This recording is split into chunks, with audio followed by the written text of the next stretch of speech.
To today's Cap Times Idea Fest 2022. In today's presentation, Point Wisconsin, Wisconsin's volleyball champions. I'm John Audius. I'm the radio voice of the volleyball team. I'm joined by national championship winning setter Sydney Hilly from last season's team, head coach Kelly Sheffield, and beat writer for the Wisconsin State Journal, Dennis Punzel. Dennis, also the author of a new book about the 2021 champion Badgers that we'll talk about. But welcome everybody to the Cap Times Idea Fest. How is everyone today? Good to see you, John. Great morning, John. Yeah, great to be here. It's so fun to have you guys. So I want to talk all about the 2021 season today, talk about Dennis's book as well. But I have to ask Kelly and Sid, you received your official championship rings at the banner dropping ceremony and the home opener against Marquette a couple of weeks ago. So where are the rings now and how will you display them? Where will you keep them? How is that going to work? Yeah, right now they're sitting in my ring box in my room. We actually received 2 rings this last time. We have one that's like a giant national championship ring, and then one that's slightly smaller. It's supposed to be more wearable, but it's still pretty huge. But I think I might actually start wearing that around. It's pretty cool. So what is the one Kelly's wearing? Kelly, is that the huge one? That's the big one. We got 2 of them there. Let me see here. There we go. So one that is wearable and one that is probably not going to wear quite as much. Where are you going to keep it, Coach? My rings are I've got a set here in the office, and then I've got one at home. Okay, excellent. So what was that ceremony like for you, Sid, to come back to the field house for the first time since beating Minnesota to advance to the Final Four? What was it like to be back, see all your teammates, and get to watch that brand new banner that's hanging at the field house that is always going to be remembered for that 2021 season? Yeah, it was incredible just to be back. And I was just sitting in the stands before the game started. And I was like, I haven't done this since high school. Like, it's been a long time since I was watching and not being a part of the game. But as soon as I walked on the court and the fans were going nuts, like, it felt like I was getting ready to play. I was getting those pregame nerves going. But it was incredible. Just the fans there, like the atmosphere in the field house was amazing. And it will just be a night I will never forget, just getting to see everybody. I think that's what I miss the most, is being around my teammates every single day. So it was really good to see everybody. Yeah. Kelly, what was that like for you to be able to watch that and to see that banner fall? It was awesome. I mean, you're getting pulled in a few different directions because on one hand, you're wanting to celebrate a tremendous accomplishment, but the other, you're trying to get ready to play a match. So it's kind of a weird place to be, to tell you the truth. But, we try to give ourselves some time to step back and to let go and to enjoy it. It's, to have, Sid and Grace and Dana and, everybody coming back. It was really cool. Gio couldn't be there that night, but we saw her the following night, and it's it fits well in the field house. I can tell you that. Yeah. So what is life, once again, to Kelly and Sid, what is life like now after a national championship? Is it different going out? Perhaps you go out to eat, Coach, or something, or Sid? What is that like? Have you noticed any changes in the way that people come up to you? Sid, you want to take that? My dad doesn't take the national championship hat off his head. He rewatches the game every single day. For me, it's a little bit different because I don't have to get mentally prepared to play another season and try to repeat it and stay in the moment. Like, I can just bask in this national championship for a long time. I'm sure it's different for Kelly because he's got his eyes set on another one. Sid, you still have that glow about you. I'm sure that smile hasn't come off your face much since then. I don't know. It's a, John, we're right back at it. And that's kind of that's there's a lot of joy in that, is that climb. And it's every year it's fun to bring a group together and hopefully get them to grow and max out our potential. And so we're kind of we're up to our neck in that right now and going forward. But there's so much pride. There's a lot of pride in this program around this state and understanding of the accomplishment that was, because you got 350 teams that are trying to do the same thing. And, up at the top, there's a lot of talent. And so to finally to be able to accomplish that is something that brings all of us joy. And everybody's path afterwards was different. Like Sid, you got to chill for a while. You played some overseas volleyball as well. Kelly, you had an off season and everything that entails with the coach's off season. And then Dennis, they win the championship. You're busy working, writing a story, but then now they win it. And now you have even more work to do because while they're, basking in their championship, now you're starting a process of something that you've never done before. And that's to write a book about the season. Yeah. And maybe against my better judgment at the time, but in the end, I kind of had this conversation with myself driving home from Columbus. And I said, I think I just witnessed something special, something that hasn't happened before. And if it happens again, it'll never be the same. And it was the dramatic fashion that it happened. So there's a story to tell here. And it's a story that's more than one weekend. It's a story of years and years, even going back before Kelly arrived, but focusing basically on that period from Kelly's arrival to that night in Columbus. And I said, that's a story to tell. And I guess I'm the one who should do it. And I want to ask you a little bit about the process of the book, and then also about the book itself and some of those stories that you just talked about, how it kind of focuses on Kelly first, and then it goes through the history of volleyball and leads up to the 2021 season. But it was a very special moment. In fact, it was a moment that, if Badger fans remember, the team had to celebrate twice. Okay, so let me share my screen right now, and let's watch. And Kelly and Sid, if you want to, kind of talk over this play and just let us know, what's going on in your head. So that's 14-11. Wisconsin's winning in the fifth set, and they're ready to win their first ever national championship. But there's a challenge by Nebraska's head coach. So as we watch this right now unfold, I want to know, Sid and Kelly, what's going through your minds right when you think you win, and then what's going through your mind when you hear the whistles?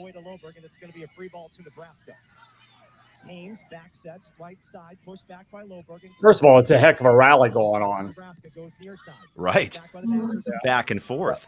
Just the level of play was just really, really high. You see Dana sliding on the floor there.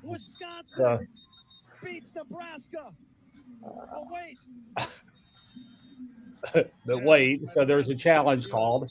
Yeah, I think at this moment I'm like, Dana, did you touch that? I know I didn't. Did you? And she was adamant that she didn't either. So you guys are having a conversation. I'm sorry, Kelly, go ahead. Both of them came over and they're saying right now, I didn't touch this. I didn't touch this. And I think probably everybody's heart rate is going about 1,000 miles an hour right now. And both of them were really, really adamant that there was no touch. And then so we were confident the game was going to be over, but in the huddle we're talking about worst case scenario, like get ready to play the next point. Don't show anything on your face, but I think we ended up like actually having our mouths staying open because we were so shocked that it got overturned. It looks like right there that Dana touches him, but there's another angle from behind that shows that's just the screen jumping. It's her in her act of blocking. That thing missed her by about 2 or 3 inches. But what we were talking about at that time was, hey, you've got to get yourself prepared to continue to play volleyball and mentally prepare yourself to lose this challenge. And so this challenge just keeps on going. And, Sid, you have the conversation with Dana. And by the way, if any Badger fans are wondering, no, this did not touch them. There's another shot after the fact that we saw from Bianca for video services at Wisconsin that shows that clearly did not touch their fingers. So then what are you thinking when this happens? Well, at first I was like, wow, I can't believe that. But then I was like, all right, let's get back into it. Like another point, we just need one at a time, stay in the moment. And I still had a ton of confidence. We weren't panicked or anything. So I think we handled that really well. Coach, did anything go through your mind? Now you're just trying to stay calm right here. You're trying to, I think right about now, I'm trying to give them as much time as possible. So I go over and talk to the official, and I'm asking them for a lineup check right now. Although we were fine, but I wanted to give them as much time as possible to recollect themselves. So he told me, and then I said, "Hey, I can't hear you. Could you repeat that again?" Repeated it again, and then you're just kind of, all right, we should be set. We practice these types of things of being calm in the big moments. But what is amazing about this play is just how good this play is. That serve, that pass, big swing, great dig, great pursuit. Said another great swing by Loberg, another great dig by by Rodriguez there, and now we're just scrambling. We recycle the ball, get another great swing, another unbelievable dig by Knuckles, and then boom.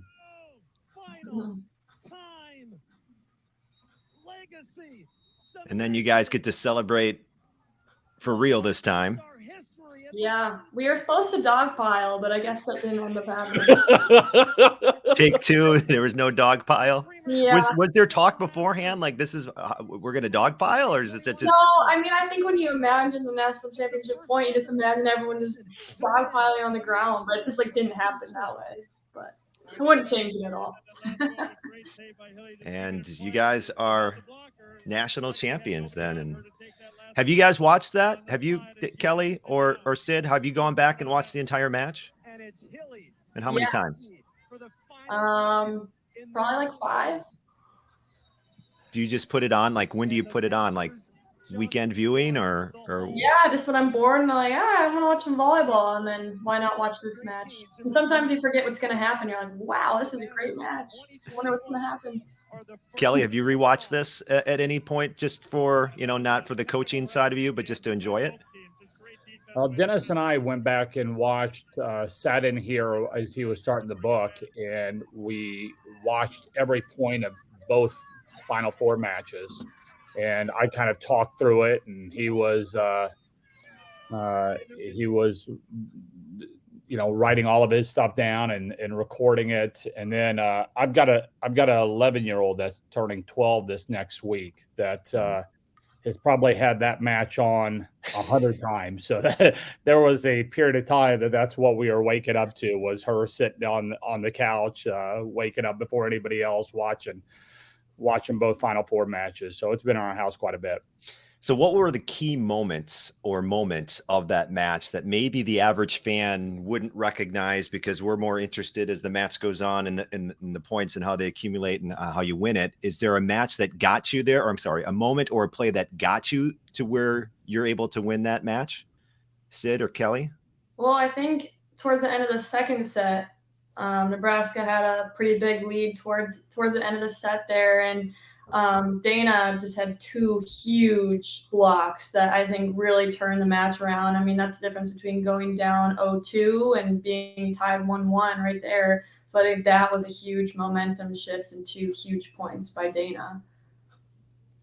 Yeah, she absolutely, the player of the year, took over at the end of set 2, and then took over there in big moments in the 5th set as well. And that's what great players do. They the 2 blocks that was on their All-American, maybe the best player on their team, and both instances she made a move to make her think that an area was open, and then just made these incredibly athletic, powerful moves to block, and this second one is even better than the first one. It was just a perfect example of somebody,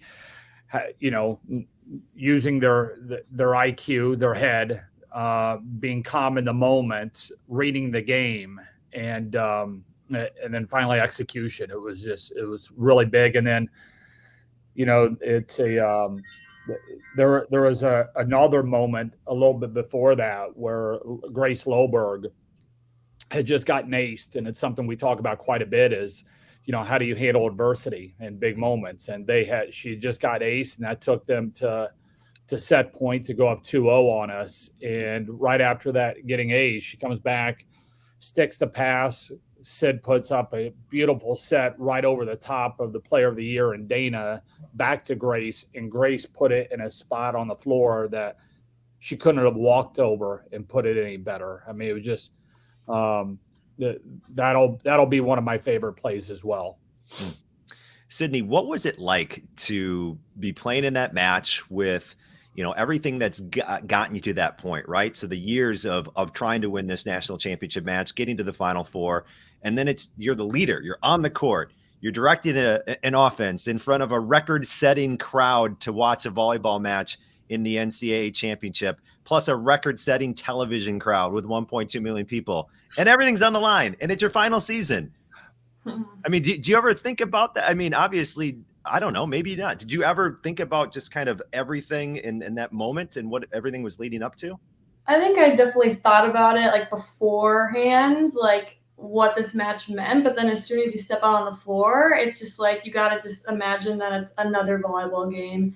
And we've pictured ourselves in that situation millions of times in our head. Every day we're at practice, we're imagining that you're going back to serve. It's 14-15. You're down in the fifth set. How do you execute? You're putting yourself in a situation like that in your head. So like when you're actually there, it doesn't feel so big and nerve-wracking. Like I could just sense that our team had so much confidence and they were just ready for the moment. And so I was like, all right, let's just ball out. That's it. Let's not make it any bigger than we have to. Let's just play volleyball. John, those Final Four matches, I don't know if people understand of how good Sid was in both of those matches, and how she was setting up the defense as the match went on, and some of the things that she was doing that there were some plays that she was running and sets that she was making that we'd only done a handful of times all year long, and here she is making these sets and these decisions in the biggest matches of her career. And it was just it was about as good of a matches that I've ever seen a setter have in that situation. And like she said, in front of a record crowd, it was unbelievable. Mm-hmm. Now, your team had been knocking on the doorstep of a national championship for a couple of years leading up to this 2019 national championship match. There was the spring COVID season making it obviously to the national semifinals. There's 2013 as well, Coach. But Dennis, you write about this in your Point Wisconsin book. It's called Point Wisconsin: The Road to a National Title for Kelly Sheffield and the Wisconsin Badgers, the name of Dennis's book. But it's more than that, right, Dennis? Like, how did Wisconsin volleyball as a program get to this moment in 2021? Yeah, that was when I thought of doing the book. One way to do the quick way would recycle my stories from the season that I told in real time and just kind of rejigger them into something and send them in and hope someone would publish it. But I thought that wouldn't tell the story. And it's a program that had been on the cusp a few times, had been through a lull before Kelly arrived, after getting right to the doorstep 20 years ago. And I wanted to tell that story. How do you build a program? How do you install your system, your culture, and take it to the next level, and then somehow persevere when you don't get there the first time? And it becomes a thing. I remember talking with Lauren Carlini once, and I said, before her last year, I said, they're going to win a national title someday. You might not be here when that happens, and how will that feel? And, she was determined to be there for that year when they won it, but they didn't.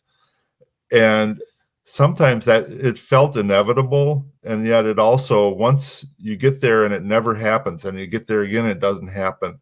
Sometimes that can become a roadblock to get over. And when you see how few programs have actually won, I think Wisconsin was the 12th program to win one, and with Kentucky winning the year before, we're the first two new ones to win since 2005. So it's been a really exclusive club. And when you see how close they had come but not been able to achieve it, you realize this is not something that just happens on a fluke.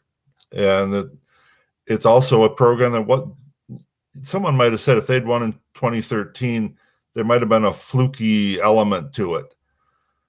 Anytime you win, it's great, but that kind of came out of nowhere. This one, all right, they've established they're amongst the top 5 programs in the country year after year after year. And almost every year, so yeah, I could conceive them winning it, and it hadn't happened.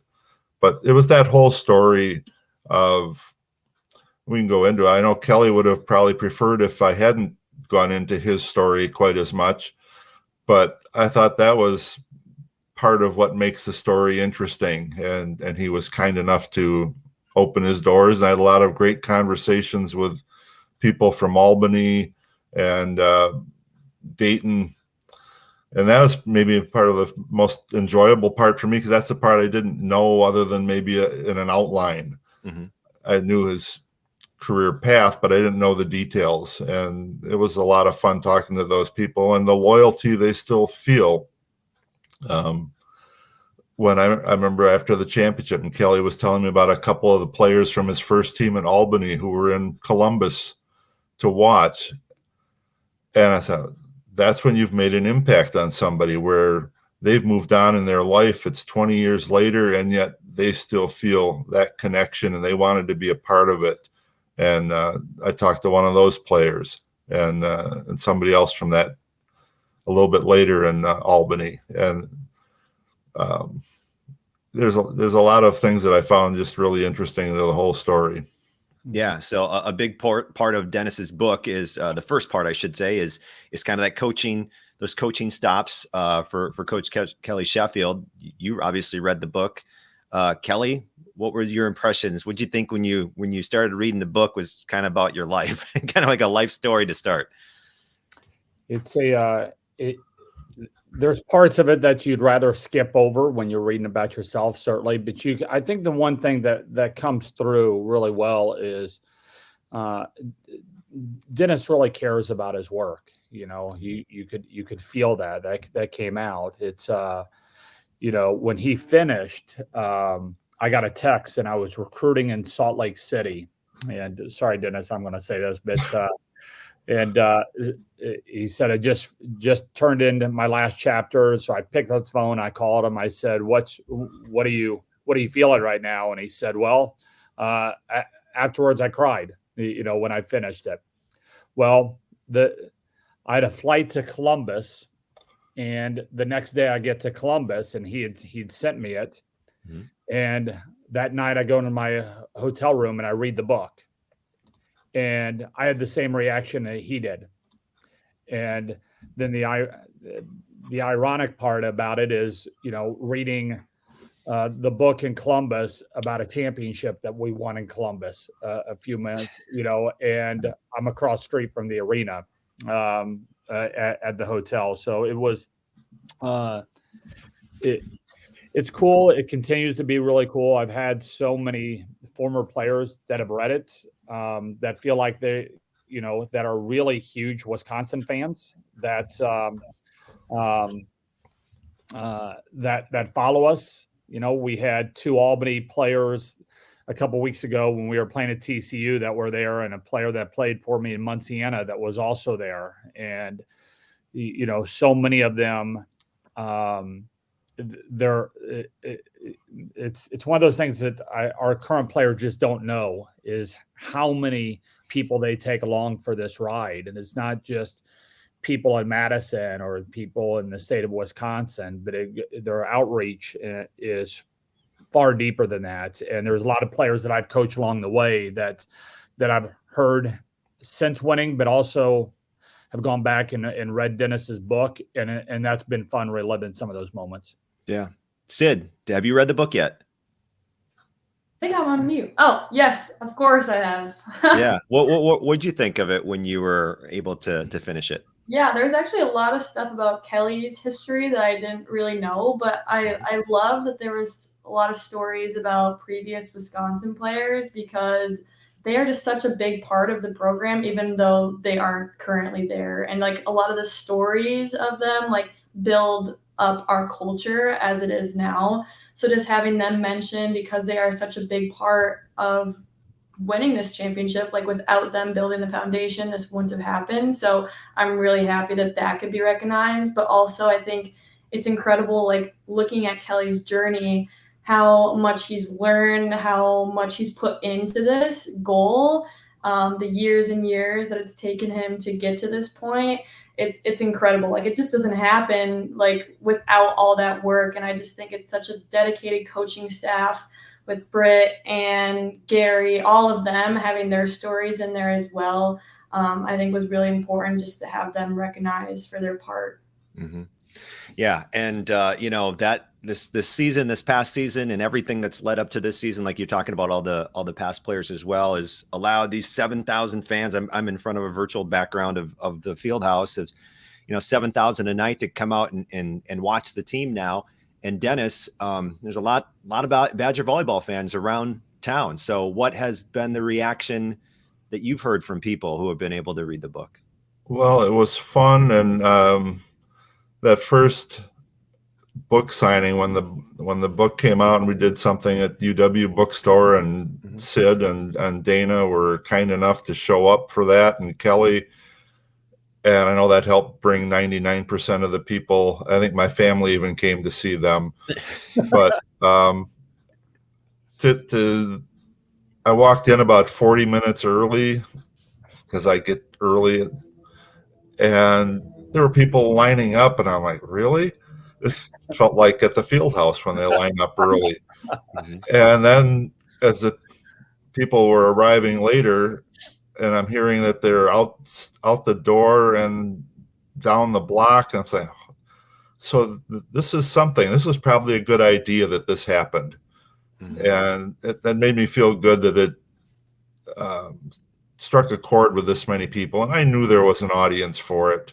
I was hoping a publisher would see that, and I was lucky enough that there was one that was very enthusiastic about doing it.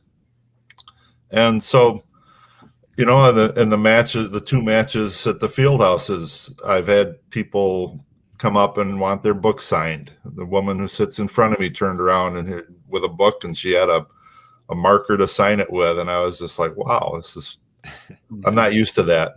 I'm used to being kind of anonymous and kind of floating around unseen. Well, that's awesome. That's pretty cool.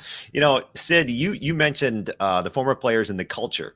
So I'm interested to ask Sydney and then Kelly, what is the culture of Wisconsin volleyball? I mean, that's a loaded question. It takes a lot to answer it, but I don't know. It's something that has just been built year after year of like, you're going in there, you're giving 100%.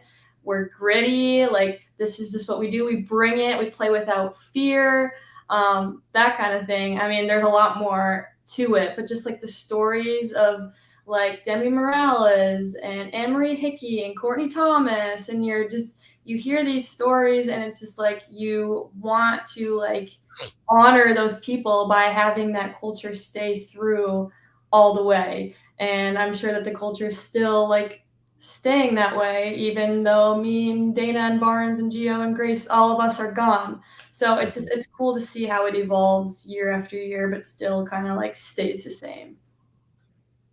What is that culture, Kelly? It's I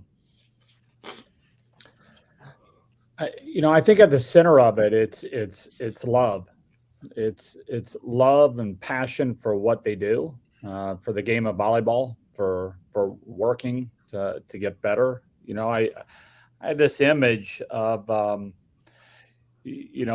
I think it was when COVID hit and the season was was delayed, and everybody went back home, and then came back, and we had we had a big snow that was coming in, and I go into the field house, and it's late at night, and Sid is in there. It's nobody else was in there, and it's her first thought isn't to get back with other people or anything. It was to get back in the gym. Sid, do you know what I'm talking about? Was that around COVID, or was that a different season? No, I think that was a different season. I think I had come back like right after Christmas break or something. Yeah. So that would have been maybe the year before that, maybe, or 2019, maybe. Yeah, it's because I remember thinking that everybody else is probably getting together and wanting to meet, and her place was the field house. She wanted to get in there. She wanted to get some. She wanted to work on some things. It's.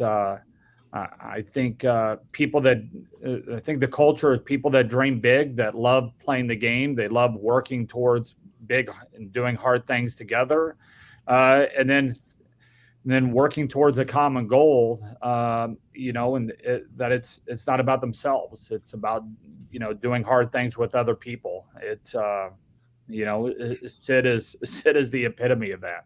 It was never about her. Mm-hmm. Now, during that answer, you mentioned briefly the COVID season. It got me thinking about this because your team made it to the Final Four during that spring COVID season before losing to Texas. But what was that like as a player, Sid, as a coach, Kelly? What was that COVID season like? Because also when you think about that season too, without that season, we don't get that extra year of eligibility, and without that extra year of eligibility, Sid and Dana and Lauren and Grace and Georgia, they aren't able to compete in 2021. So what was that all like? And then just being able to make that decision to come back and have that championship season. We'll start with Sid. Yeah, I mean, that was a crazy year, a ton of adversity. So we got to really work on our mental toughness and how we handle adversity. We'll be prepping for a game, and all of a sudden, all right, it's canceled. On to the next one. Or all of a sudden, when half the team tests positive for COVID, it's like, all right, on to the next one. Stuff like that. It was crazy though. I think one of the hardest things was not being able to bond with a lot of the girls, especially the ones who had just come in, like the freshmen. We were pretty much contained to you're hanging out with people you live with. So I had like 3 people that I was like allowed to hang out with, basically. And so the bonding part was pretty tough. I mean, we try to do stuff like online, like on Zoom calls, and do virtual stuff like that. But it's not the same as like being able to bond with everybody in person and see their faces without masks on and stuff like that. So that was definitely tough. But I do think that all that adversity and mental toughness like really pushed us to be better and to get to where we were the next year after that. It's there was so much uncertainty early on, if we remember, and I think first of all, you're trying to do everything, make decisions to keep people safe, and then it became, in addition to that, all right, let's keep people safe, but also give ourselves the best chance possible to play as many matches as we can.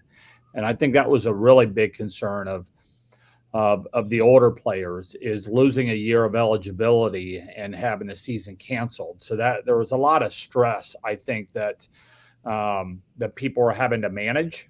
And I thought they did a great job with that. And then you have things, it's always constantly in your face, because we were testing every single day.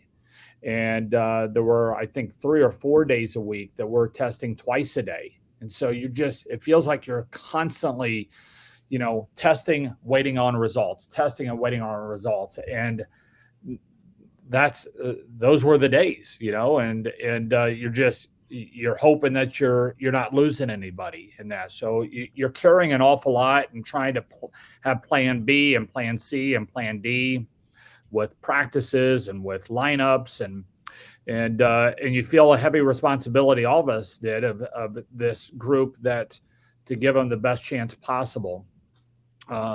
What they were able to accomplish and get back to a Final Four after missing pretty much a month of the season is really quite an accomplishment. It's something that we celebrate quite a bit. It's not to be taken lightly or as a failure or we fell short. That was such a so much accomplishment. And then when we got to Omaha for the first time all year, the team they were able to take off their masks and hang out together because we had, we were in a kind of an enclosed environment. We weren't seeing or interacting with anybody outside of our little bubble. And we'd done so much testing leading up to it that we felt like we were in a safe place, and just seeing how much joy there was of just being around one another. That was a special time. How long did it take you, Sid, to make up your mind whether or not you wanted to use your extra year of eligibility? What was that like for you? Oh, I knew right away that I was going to come back. I wasn't going to turn that down. It was the best of both worlds for me to get another shot at winning a national championship and also get another year of school. So, yeah, I mean, I would never change that for the world, obviously. I mean, what a good ending to my career. Couldn't have wrote it any better than it ended up. I'm just really thankful that a lot of the other seniors had the same idea to come back because they were such a big part of this team. Mm-hmm. And now into 2022, Coach Sheffield, and your team is about ready to wrap up the non-conference season coming up. You got a match against Florida. That's coming up at the Kohl Center, which is kind of unique on Friday night at 7:30 is the match time. And you guys are trying to do something pretty special against Florida. Yeah, we're playing the match in the Kohl Center. It's we are hoping to set an all-time regular season attendance record and fill the Kohl Center, get about 17,000 fans in there. We have the overall attendance record, as you mentioned earlier in this, with our finals crowd. And, I think about 4 years ago, Nebraska and Creighton set an attendance record. I think it was about 14,000 or so. And then a week ago, they beat that and got to about 15. And so that's something that we're shooting for. I think it's good for our sport to continue to raise the bar. And I think it's good for our fans want to be a part of special things. And I know our team does. I know our players are really excited about, not just playing in that match, but having another opportunity to beat an elite team or competing with an elite team as we close out the non-conference. We got to continue to grow. This is a young team, and when you're playing some of the best teams around, you get an opportunity to learn about yourself. So we're fired up for multiple reasons about this Friday. Yeah, 15,797 is what Nebraska and Creighton, that's the record they got last Wednesday at the CHI Health Center in Omaha. So that's the number you're trying to beat, 15,797. But Dennis, you're able to interact with fans through your book and through your work at the Wisconsin State Journal. They're going to try to beat that record. I think they can do it. But how big of a thirst is there for Wisconsin volleyball right now from your readers? You certainly see it, and I hear it from my bosses. I don't get to see the numbers, but every time I have a conversation, they tell me every story gets clicks. That's what matters now. And most of them, earlier, they were telling me they get more than football does. And that's pretty amazing when you think about it. That may have changed now that football's season has started too, but you're right there. It has an interest that's as intense, maybe not quite as broad, but it's an intense following as much as football and men's basketball has. And that's a pretty amazing process. Mm-hmm. And as we wrap things up here, Dennis, just kind of your thoughts once again on writing the book for the 2021 season. What's to come in 2022, and will you ever write another book? Can somebody convince you to do another one of these someday? No. One and done. Okay. And it's one of the things that just watching the video that you played earlier today. That was the first chapter in the book, was championship point, and going through all of the things that led up to it, including the false alarm point.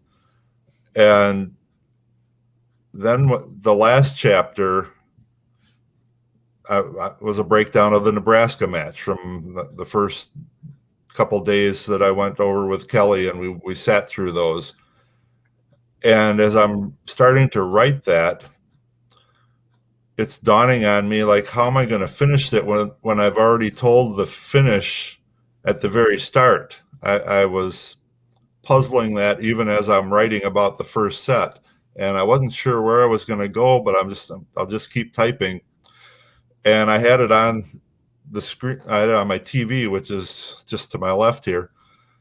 And so I'm seeing the points as I'm writing about it and kind of reminding myself, because volleyball things happen so fast, and 10 seconds later, I can't remember what happened.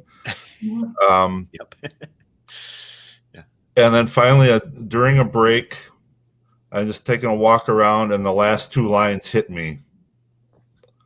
And I said, that was the best part of the book. I knew how I was going to end.